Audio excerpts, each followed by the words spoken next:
Hey everyone, how are you all? Hope you are doing well. This is a series of signal and system.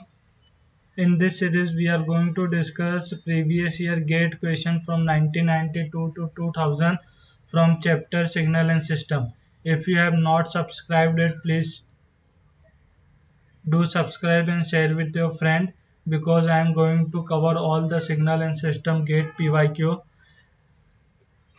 It will hardly take only 10 seconds to subscribe and hit the bell icon to get the notification. This is question number 9. This question came in 2004 asked by IIT Delhi. In this question we have to find the RMS value.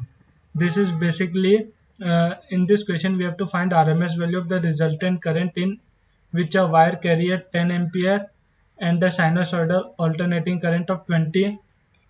Basically, what we have given in this question, we have given a DC value. DC value current is 10 ampere and AC value current is nothing but 20 sine omega t.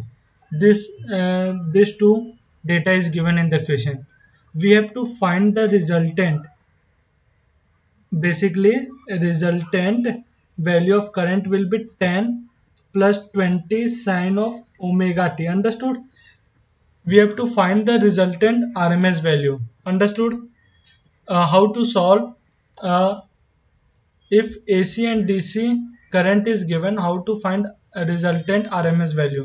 In this question, I am going to give you some trick which we are going to solve to help your question to solve. If you know sine square omega t, its average value is half, and sine of omega t, its average value is 0, and constant, if we have 10, 20 something constant value, its average value will become 10 only. Understood this part? So all of you have to remember average value of sine square omega t. Average value of sine square omega t is half, sine of omega t is 0, and constant value is always 10. Understood? What we have to find RMS value of resultant current, because basically in this question we are going to use the trick to solve. RMS, S stand for square, M stand for mean, S stand for square, and R stand for root. Understood this part?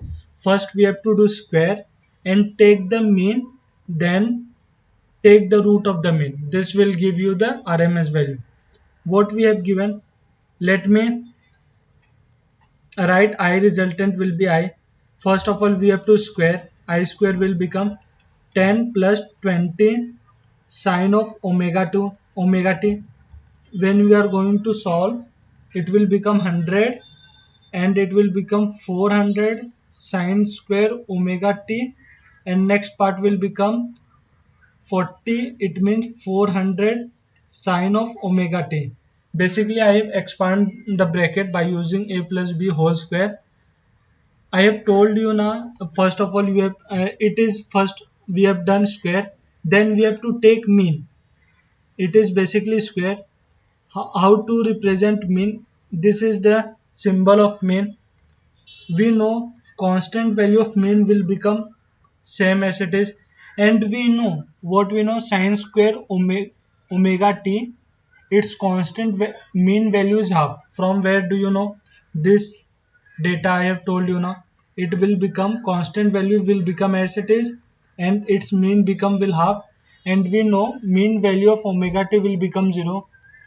It will become 0. Understood this part? We have find mean will become 400 plus 200. Now we have find our mean value, it is equals to 300. And next step we have done square, we have taken mean. Last step is we have to take the root of mean. Basically when we are going to take the root of mean, it become I square, and we have to take square, it will become 300. Understood this part? And approximately 300 will become 17 point something, 17 point something, 17.3.